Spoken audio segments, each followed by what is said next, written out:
በቅድሚያም አርስተ ዜና። ኤርትራ ጦሯን ከኢትዮጵያ ድንበር ለማስወጣት መስማማቷ ተገለጠ።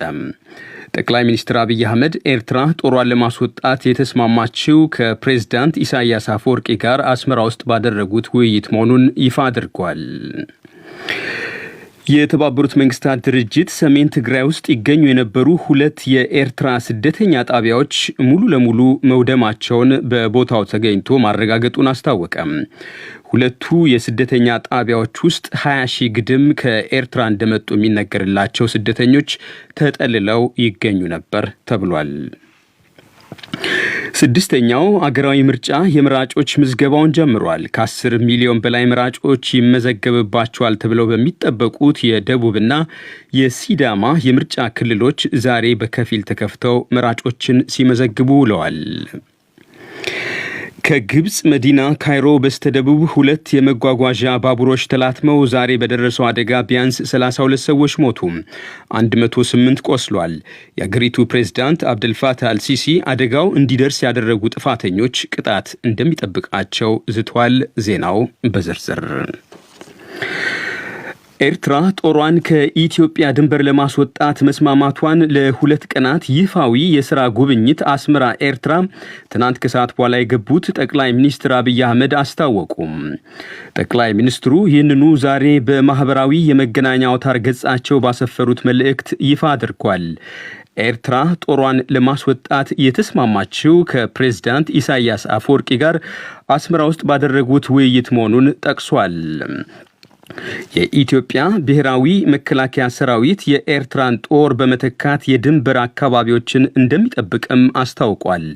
በመልእክታቸው በሰሜን እዝ ላይ ከተፈጸመው ጥቃት በኋላ በህወሓት ውስጥ የተሰበሰበው ወንጀለኛ ያሉት ቡድን በባህር ዳርና በጎንደር ከተሞች ሮኬቶችን መተኮሱን አስታውሷል። ቡድኑ በኤርትራ ላይ ተደጋጋሚ ሮኬቶችን መተኮሱንም ገልጸው ይህም የኤርትራ መንግስት ድንበር አቋርጦ በመግባት ራሱን ከተጨማሪ ጥቃቶች እንዲከላከልና ብሔራዊ ደህንነቱን እንዲጠብቅ አነሳስቶታል ብሏል። በዚሁ መልእክታቸው በትግራይ ክልልና በኤርትራ መካከል በመተማመን ላይ የተመሰረተ የህዝብ ለህዝብ ግንኙነት መመለስ በእጅጉ እንደሚያስፈልግም ገልጿል።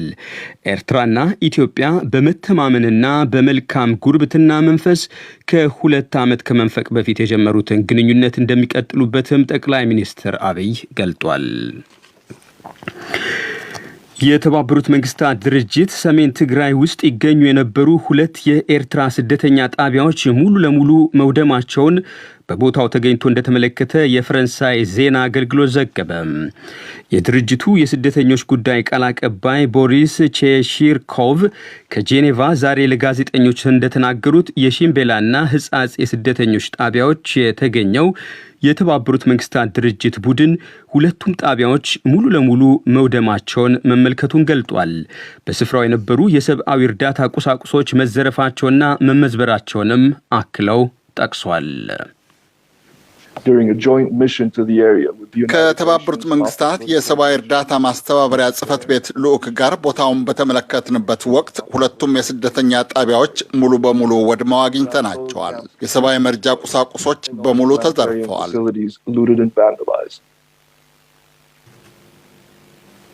ትግራይ ውስጥ ጦርነቱ ከመጀመሩ አስቀድሞ 2ቱ የስደተኛ ጣቢያዎች 20,000 ግድም ከኤርትራ እንደመጡ የሚነገርላቸው ስደተኞች ተጠልለው ይገኙ እንደነበረም ተገልጧል።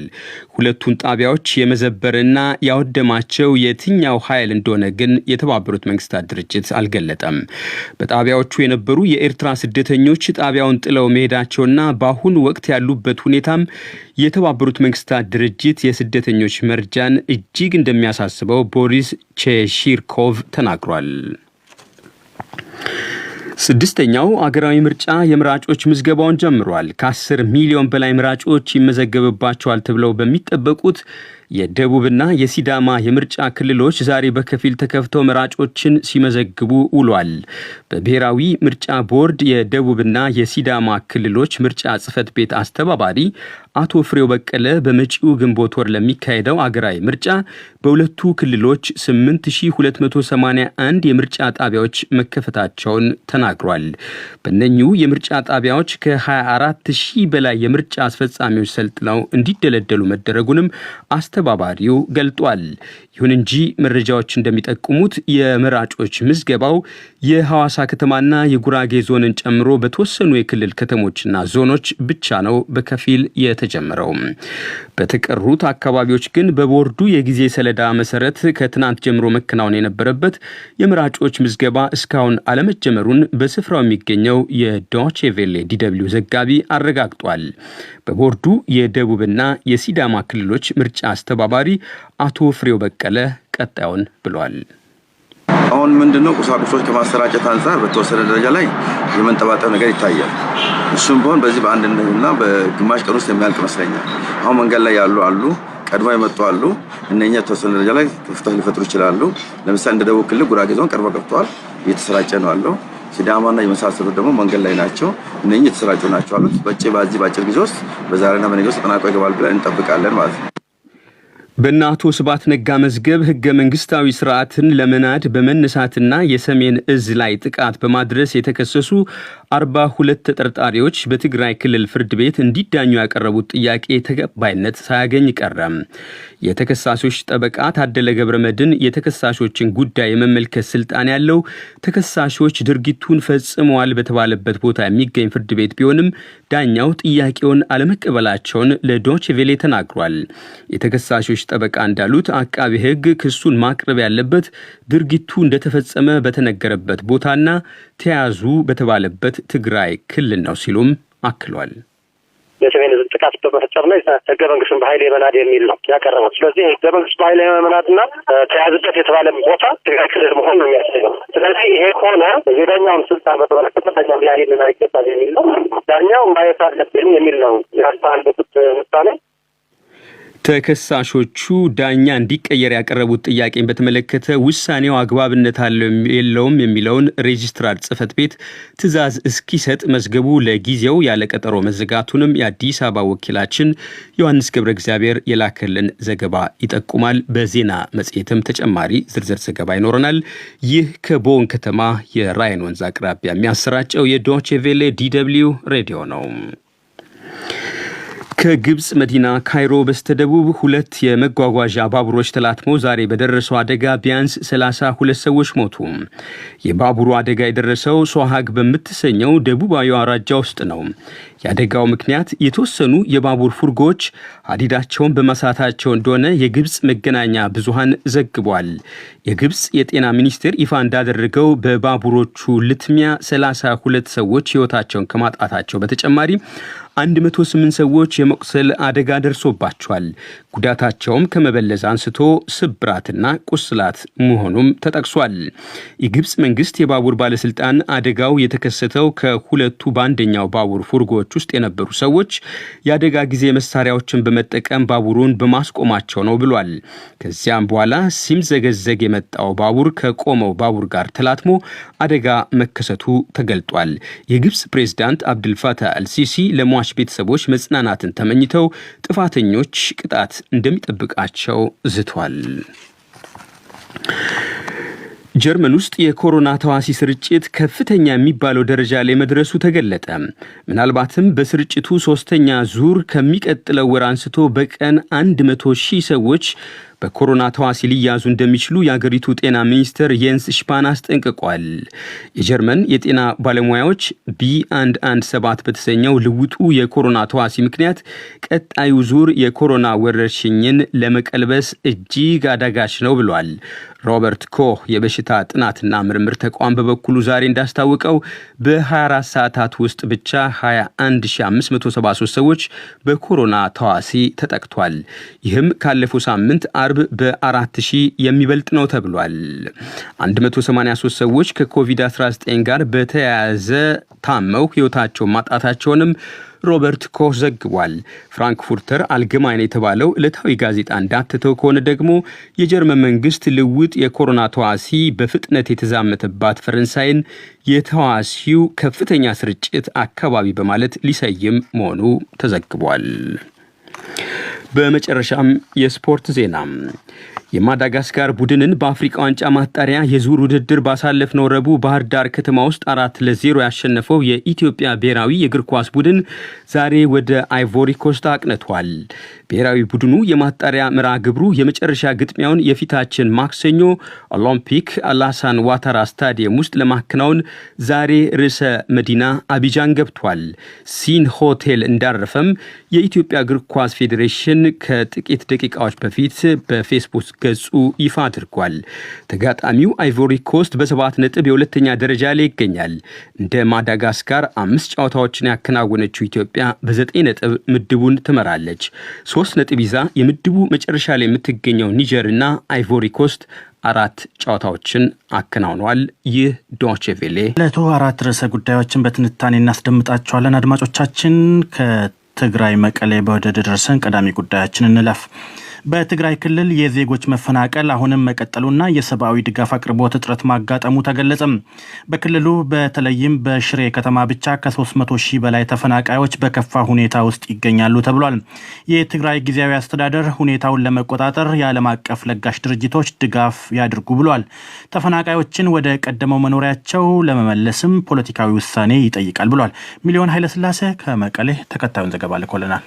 የኢትዮጵያ መንግስት ህግ ማስከበር ብሎ የሚጠራው በትግራይ እየተካሄደ ያለው ጦርነት በርካታ ሰብአዊና ማህበራዊ ችግር እየፈጠረ አሁንም እየቀጠለ ነው። የትግራይ ጊዜያዊ አስተዳደር እንደሚለው አሁን ላይ በክልሉ 1.1 ሚሊዮን ሰዎች ከቀያቸው ተፈናቅለው በጊዜያዊ መጠለያዎችና በሌሎች ቦታዎች ተበትነው ይገኛሉ። በተለይም ከትግራይ ምዕራባዊ ዞን እስካሁን ከ700 ሺህ በላይ ሰዎች ተፈናቅለው በአሁኑ ወቅት በሽሬ፣ አክሱም፣ አድዋ፣ ተንቤንና መቀለ እንደሚገኙ ተገልጿል።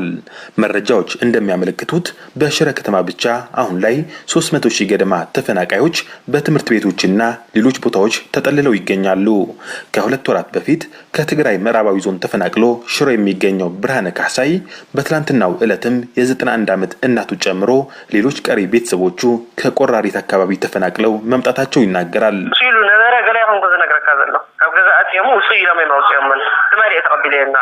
ከብዙ ጊዜ በፊት ስለነበረው አይደለም እየነገርኩ ያለሁት፣ በቅርቡ ነው። ቤተሰቦቼ ቤት ገብተው ውጥ ብለው ያስወጧቸው። ይታይ የ90 ዓመት እናት ስትፈናቀል ትላንት እዚህ ሽረ ደርሰዋል። እኔ ተቀበልኳቸው። በተለይም በዚህ 2 ሳምንት ከሁመራ፣ ዳንሻ፣ ወልቃይት በአጠቃላይ ከምዕራብ ዞን የተፈናቃይ ቁጥር እጅግ ተበራክቷል። ከ3 መጠለያ ካምፕ ነው ወደ 11 አድጎ ያለው። በርካታ ህጻናት፣ ሴቶችና በእድሜ የገፉ ሽማግሌዎች ጨምሮ ከቅርብ ቀናት ወዲህ ደግሞ በመቶዎች የሚቆጠሩ የዋልድባ ገዳም መነኮሳት ከተፈናቃዮቹ መካከል መሆናቸው መረጃዎች ያመለክታሉ። በሽረ ለሚገኙ ተፈናቃዮች በፈቃደኝነት የበጎ አድራጎት ስራዎች የሚሰራው ሰመራ መኮንን በተፈናቃይ መጠለያ ጣቢያዎች ያለው ሁኔታ ይናገራል። በሽረ ከተማ ያለው ነገር ወልቃይት፣ ከሁመራ፣ ከምዕራብ ትግራይ አጠቃላይ ከምዕራብ ትግራይ ሽሬ አካባቢ ሙሉ በሙሉ ኤሌመንተሪ ስኩሎችም ሰከንደሪ ስኩል እንደዚህም ደግሞ የአክሱም ዩኒቨርሲቲ ሽረ ካምፓስ ሙሉ በሙሉ በሚባል ሁኔታ በተፈናቃዮች ሞልተዋል። ከዛም በረሃ ላይ ነው የሚተኙት። ምንም ፀሐይም ንፋስም አለ። እሱም ተቋቁመው ነው ህይወታቸውን ለማትረፍ ወደ ሽረ ከተማ የመጡት ማለት ነው። እና ትናንትናም ፀሐይ ትምህርት ቤት የሚባል አለ ኤሌመንተሪ ስኩል፣ እሱ ጋር ሄጄ ነበረ። ገበያ ነው የሚመስለው። የሆነ በጣም ስፍር ቁጥር የሌለው አይነት ተፈናቃይ ነው የመጣው። ለተፈናቃዮቹ የእርዳታ አቅርቦት ጉዳይም በራሱ አወዛጋቢ ነው። ወላቱ ባዓሉቲ ታይዝ ባዓሉ ዋላ ባዓሉት እርዳታ ከመኪና ወርድ ከለ ቪዲዮ ገለ አጥሪ እንበራ የቆዩ ተፈናቃዮች ካልሆኑ በአብዛኛው አሁንም እርዳታ የሚባል ነገር አላገኙም። እኔ እርዳታ የሚባለው በመኪና ተጭኖ ሲንቀሳቀስ ቪዲዮ ሲቀረጽ ካልሆነ ለተፈናቃዮች ሲደርስ አላየሁም። ለምሳሌ በሽረ ከ1 ወር በላይ አንድም እርዳታ አልተሰጠም። ወርሕን ከተሰሙንን ገለ ይገብር ይሆን ይሆን አይነት እርዳታ ከዚህ በኋላ የትግራይ ጊዜያዊ አስተዳደር መፈናቀል መቀጠሉና ተፈናቃዮቹ ያሉበት ሁኔታ አስቸጋሪ መሆኑ በተደጋጋሚ ይገልጻል። የጊዜያዊ አስተዳደሩ ስራ አስፈጻሚ ዶክተር ሙሉ ነጋ ሰሞኑን በመቀለ ጉብኝት ካደረጉ የአሜሪካ አምባሳደር ጋር ካደረጉት ውይይት በኋላ ለመንግስታዊ መገናኛ ብዙሃን በሰጡት መግለጫ በተለይም በትግራይ ምዕራባዊ ክፍል ያለው መፈናቀል አሳሳቢ መሆኑ ተናግረዋል። ለሌላ ሻዕተ መሸወት ያለው እዚህ ብዙ ወጥሪው እዚያው አባያት ትምህርት ነው ብቁዕውን ሐገዝ ማረቆ ይኮነም የተፈናቃዮች ቁጥር ተበራክቷል። ከ900 ሺህ በላይ ተሻግሯል። ተፈናቃዮቹ በአብዛኛው በትምህርት ቤቶች ነው ያሉት። ድጋፍ እያገኙም አይደሉም። እነዚህ በቶሎ ወደ ካምፖች በመሰብሰብ ድጋፍ ማድረግ ይገባል። ፖለቲካዊ መፍትሄ ከተገኘ ደግሞ ወደ ቦታቸው መመለስና ማቋቋም ሌላ ስራ ነው። እዚያም ፖለቲካዊ ፍትሕ ተረኺቡና ቦታው ላይ መብላስውን አብ ይስራል። ለዲደብሊው ዘገባ ሚሊዮን ኃይለ ሥላሴ መቀለ። በቀድሞ የህወሓት አመራሮች በእነ አቶ ስብሃት ነጋ የክስ መዝገብ የተከሰሱ 42 ተጠርጣሪዎች ጉዳያቸው ወንጀሉ ተፈጸመ በተባለበት የትግራይ ክልል ይታይልን ሲሉ አመለከቱም። ተጠርጣሪዎቹ ቁጥራቸው መብዛቱን ተከትሎ ጉዳያቸው የሚታይበት የችሎት አዳራሽ ጠቦናል፣ እንዲሁም ጉዳያችንን እየተመለከተ ያለው ዳኛ ይነሳልን የሚሉ ጥያቄዎችን ማቅረባቸውን ከጠበቆቻቸው አንዱ ለዶይቼ ቬለ ተናግረዋል። ፍርድ ቤቱ በዛሬው የችሎት ውለው የችሎት አዳራሽ ጥበት በአስተዳደራዊ ጉዳይ እንዲፈታ አዟል። ዳኛ ይነሳልን ለሚለው የተጠርጣሪዎቹ አቤቱታ ግን በሌላ ዳኛ እስኪታይ ፍርድ ቤቱ መዝገቡን ዘግቷል። ዮሐንስ ገብረ እግዚአብሔር ተከታዩን ዘገባ ልኮልናል። በእነ አቶ ስብሃት ነጋ መዝገብ በህገ መንግስታዊ ስርዓት መናድና የሰሜን እዝ ጥቃት የተጠረጠሩት 42 ተጠርጣሪዎች በጠበቆቻቸው በኩል 3 አቤቱታዎችን አቅርበው ነበረም።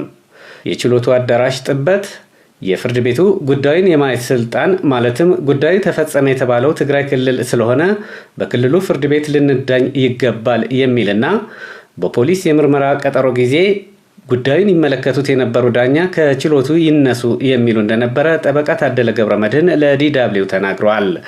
ፍርድ ቤቱም ሊያይልን አይገባም። አራዳ የመጀመሪያ ደረጃ ፍርድ ቤት ከአመችነት አኳያ ነው። በአንድ መዝገብ ላይ 42 ተጠርጣሪዎች ናቸው ያሉት እና የአዳራሹን በተመለከተ ጠባብ አዳራሽ ስለሆነ አሁን ካለው ወቅታዊ ሁኔታ የኮቪድ ጉዳይ በተያያዘ ችሎቱ ሊቀየር ይገባል፣ ሰፋ ያለ አዳራሽ ሊኖር ይገባል የሚል ነው። ሁሉም ተቃቁቶ ነው የሚቀመጠው አዳራሹ። ሌላው ዳኛው ጉዳይ ሊያዩት አይገባም የሚልም ጭምር ነበረ። ይሄ ያለበት ዋና ምክንያትም ዳኛው ቀደም ሲል በጊዜ ቀጠሮ ጉዳዩን እያዩት የነበሩ ስለሆነ ፍትሐዊ የሆነ ነገር ይኖራል ብለን ስላላሰብን የፍርድ ቤት መቋቋሚያ አዋጅ 2588 ላይ በግልጽ በተጠቀሰው መሰረት አቅርበን ነበር። 42 ተጠርጣሪዎች በአንድ ጠባብ ችሎት አዳራሽ መስተናገድ ከኮቪድ-19 አንጻር ያቀረቡት ጥያቄ በአስተዳደራዊ ጉዳይ ሊፈታ ይገባል ሲል ችሎቱ ማዘዙን የገለጹት ጠበቃ ታደለ በመቀጠልም አንዱ ጥያቄያችን የጁሪስዲክሽን ጥያቄ ነው። የአካባቢ ወይም የስፍራ ስልጣን የሚባለው በአማርኛ ማለት ነው። የአካባቢ ስልጣን ማለት ወንጀሉ አንድ ተጠርጣሪ ወንጀሉ ተፈጸመ ተብሎ የሚታሰብበትና ያመነበትን ሁኔታ አቃቤ ማቅረብ ያለበት አካባቢው ላይ ተፈጸመ በተባለበት አካባቢ ነው። ስለዚህ ይሄ የሰሜን እዝ ህገ መንግስቱን በኃይል የመናድ የሰሜን እዝ ጥቃት በመፈጸምና ህገ መንግስቱን በኃይል የመናድ የሚል ነው ያቀረበው። ስለዚህ ህገ መንግስቱ በኃይል የመናድና ተያዝበት የተባለ ቦታ ትግራይ ክልል መሆኑን ነው የሚያሳየው። ስለዚህ ይሄ ከሆነ የዳኛውን ስልጣን በተመለከተ ዳኛው ሊያይልን አይገባም የሚል ነው። ስለዚህ ዳኛው ማየት አለብን የሚል ነው ያስተላለፉት ውሳኔ።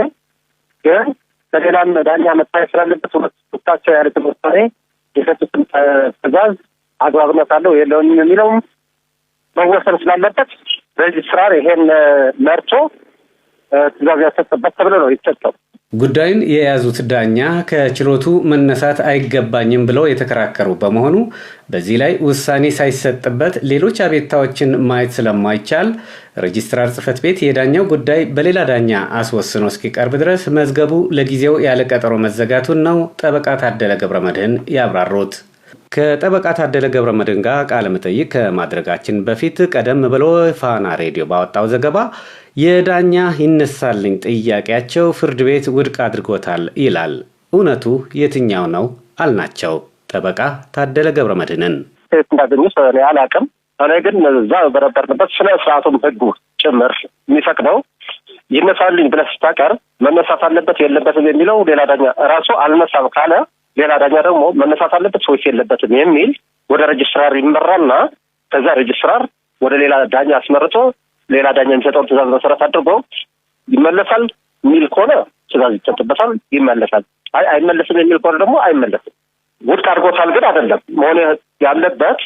ውድቅ አድርጎታል ሳይሆን ሌጋል ተርም መሆን ያለበት ዳኛው መነሳት የለብኝም ብለዋል። የእነሱን አቤቱታ እንዲነሳ የጠየቀውን አልነሳም ብለዋል። ዳኛው ግን ሬጅስትራር ደግሞ ይሄድና ወደ ሌላ ዳኛ ተመርቶ ዳኛው ትዕዛዝ ይሰጥበታል ነው። ይሄ ነው አሰራሩ፣ አካሄዱ።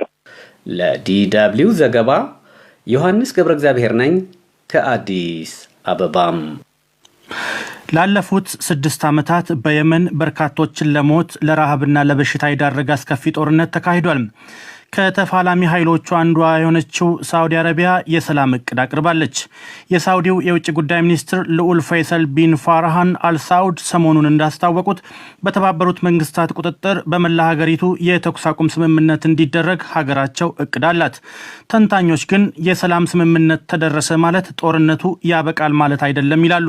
ፀሐይ ጫኔ ተከታዩን ዘገባ እንዲያጠናክራለች። የየመን መንግስት በኢራን ከሚደገፉ ሺዓ ሀውቲ አማጽያን ጋር በሚያደርገው ጦርነት የጠላት በሚል ሳውዲ አረቢያ ለፕሬዝዳንት አብድራቦ ማንሱር ሃዲ ወታደሮች ላለፉት 6 ዓመታት ድጋፍ አድርጋለች። የሳውዲው አልጋውራሽ ልዑል መሐመድ ቢን ሰልማን ከዛሬ 6 ዓመት በፊት በየመኑ የእርስ በርስ ጦርነት ዘው ብለው ሲገቡ ሀውቲ አማጽያን ላይ ፈጣን ድል ይገኛል ብለው ተስፋ ያደርጉ ነበር። በጎርጎሪያኑ መጋቢት 26 ቀን 2015 ዓ.ም የተጀመረው ጦርነት ግን ሀውቲዎች በሂደት እየተጠናከሩ በመምጣታቸው የሳውዲ አረቢያ ጦርነትን የማሸነፍ ነገር የሚሳካ አልሆነም። ከዚህ ይልቅ ጦርነቱ በተባበሩት መንግስታት ድርጅት መረጃ መሰረት ከ230 ሺህ በላይ ሰዎችን ለሞት በሚሊዮን የሚቆጠሩ ሰዎችን ደግሞ ለስደት ለረሃብና ለበሽታ ዳርጓል። ሳውዲ አረቢያ አሁን በየመን ያለውን ጦርነት ለማቆም ሐሳብ አቅርባለች። የሳውዲ መንግስት ባለፈው ዓመትም ተመሳሳይ ሐሳብ አቅርቦ የነበረ ሲሆን ሰሞኑንም የሳውዲ የውጭ ጉዳይ ሚኒስትር ልዑል ፈይሰል ቢን ፋርሃን አልሳዑድ እንዳስታወቁት በተባበሩት መንግስታት ቁጥጥር በመላ ሀገሪቱ የተኩስ አቁም ስምምነት እንዲደረግ ሀገራቸው እቅድ አላት። በአሁኑ ወቅት የሪያድ ገዢዎች ራሳቸውን ከጦርነት ለማላቀቅ አጥብቀው ይፈልጋሉ። ምክንያቱም ሀውቲዎች ዋና ከተማዋን ሰናና ሰፊውን የየመን ሰሜን ምዕራብ ክፍል ተቆጣጥረዋል። ሰሞኑንም በነዳጅ ዘይት በበለጸገችው በማሪባ ከተማ ላይ የማጥቃት ዘመቻ ጀምረዋል። በሳውዲ የሚመራው ወታደራዊ ጥምረት ለዓመታት በሰና አየር ድብደባ ሲያካሂድና የሀውቲዎችን አቅርቦት ለማቋረጥ የአውሮፕላን ማረፊያዎችንና ወደቦችን ዘግተው ቆይተዋል። ይሁን እንጂ የሰላም እቅዱን ተከትሎ የሀገሪቱን አቅርቦት ለማሻሻል የሰናን አውሮፕላን ማረፊያና የሁዲዳን የባህር ወደብ እንደገና ለመክፈት ወስነዋል። ይህንን የሳውዲ ውሳኔ አማጽያኑ ምንም አዲስ ነገር እንደሌለው በመግለጽ መጀመሪያ ላይ ውድቅ አድርገውት የነበረ ቢሆንም የአማጽያኑ ዋና ተደራዳሪ መሐመድ አብዱል ሰላም ከሪያድ ከዋሽንግተንና ከኦማን መንግስታት ጋር ለቀጣይ ውይይት ዝግጁ መሆናቸውን ገልጸዋል። የወደቦችና አውሮፕላን ማረፊያዎች መከፈት ግን የሀገሪቱ የህልውና መብት በመሆኑ ለስምምነት እንደ ቅድመ ሁኔታ መቀመጥ የለበትም ሲሉም የሳውዲን ሐሳብ አጣጥለዋል። ይህንን የሳውዲ እርምጃ ተንታኞች ከአሜሪካው ፕሬዝዳንት ጆ ባይደን እርምጃ ጋር ያያይዙታል። የአሜሪካው ፕሬዝዳንት ጆ ባይደን ወደ ስልጣን ከመጡ ወዲህ በሪያድ ንጉሳዊ ቤተሰብ ጫናው የጨመረ ሲሆን ባይደን በየመን የሚደረገውን ጦርነት እንደማይደግፉ አስታውቀዋል። ያ በመሆኑ ለሳውዲ አረቢያ ወታደራዊ ጥምረት ከአሜሪካ ይደረግ የነበረው የቁሳቁስ የደህንነትና የስለላ ድጋፍ ተቋርጧል። በዚህ የተነሳ የመካከለኛው ምስራቅ ተመራማሪ ጊዶ ስቲንበርግ ሳውዲ አረቢያ በየመን ጦርነት ተሸንፋለች ባይ ናቸው። ምክንያቱም የባይደን እርምጃ ለሳውዲዋ ተቀናቃኝ ለኢራንና ለምትደግፋቸው የሀውቲ አማጽያን የልብ የሰጣቸው በመሆኑ በጦርነቱ አሸናፊ መሆናቸውን ይገልጻሉ። ያ በመሆኑ ሪያድ የሰላም እቅድ ማቅረቧ ተገቢ ነው ይላሉ። ስቲንበርግ እንደሚሉት ያ ማለት ግን በየመን የእርስ በርስ ጦርነት ያበቃል ማለት አይደለም። ከጎርጎሪያኑ 1990 ዓ.ም ከየመን ውህደት በፊት የነበረውን የደቡብ የመን ነፃ መንግስት እንደገና ለመመስረት ለ10 ዓመታት ሲታገሉ የቆዩ ኃይሎችም እንደገና ሊያንሰራሩ እንደሚችሉ ይገልጻሉ። ስለሆነም የሰሜን ሀውቲ አማጽያን በአንድ በኩል የደቡብ ተገንጣይ ኃይሎችና አጋሮቻቸው በሌላ በኩል ግጭት ውስጥ ሊገቡ ይችላሉ ባይ ናቸው። ከዚህ በተጨማሪም ቀድሞውንም ደካማ የጤና ስርዓት ለነበራት የመን ረሃብ፣ በሽታና የኮሮና ወረርሽኝም ለሀገሪቱ ሌላው ጦርነት ነው። የአውሮፓ ህብረት የመሪዎች ጉባኤ ትናንትና በቪዲዮ ተካሂዷል። ስብሰባው በዋናነት ያተኮረው በኮቪድ-19 ወረርሽኝና የክትባት መርሃ ግብር ላይ ሆኖ የአሜሪካ አውሮፓ ግንኙነት፣ የአውሮፓ ሩሲያ እንዲሁም የአውሮፓ ቱርክ ግንኙነትና ሌሎችም ዓለም አቀፍ አጀንዳዎች ውይይት ተደርጎባቸዋል። በስብሰባው የዩናይትድ ስቴትስ ፕሬዝዳንት ጆ ባይደንም ተካፋይ እንደነበሩ ተነግሯል። ከብራሰልስ ገበያው ንጉሴ ዝርዝሩን ይዟል። የፕሬዝዳንት ባይደን በስብሰባው መካፈል በቀድሞው ፕሬዝዳንት ሚስተር ትራምፕ ምክንያት ከአውሮፓ ርቃ የነበረችው አሜሪካ የተመለሰች መሆኑን የሚያበስር ሆኖ ተወስዷል። የካውንስሉ ፕሬዝዳንትና የስብሰባው መሪ ሚስተር ቻርልስ ሚሼል በመክፈቻ ንግግራቸው የአውሮፓ ህብረት በመደበኛው ጉባኤው የሌላ ሀገር መሪዎችን የሚጋብዝባቸው አጋጣሚዎች ጥቂት መሆናቸውን ገልጸው የዛሬው ጉባኤም ልዩ መሆኑን አውስተዋል። The opportunity tonight to have an exceptional US summit because for the first time in 11 years we welcomed the President of the United States. የዛሬው ጉባኤ የተለየ ነው ምክንያቱም ከ11 ዓመት በኋላ ከፕሬዝዳንት ኦባማ ቀጥሎ ማለት ነው የአሜሪካ ፕሬዝዳንት የተገኙበት በመሆኑ ነው። ይህም የአሜሪካው ፕሬዝዳንት ጆ ባይደን እና የአውሮፓ ህብረት ስለ ወደፊቱ ግንኙነቶቻቸው ያላቸውን እይታ የሚያቀርቡበት አጋጣሚ የፈጠረ ነው ብለዋል።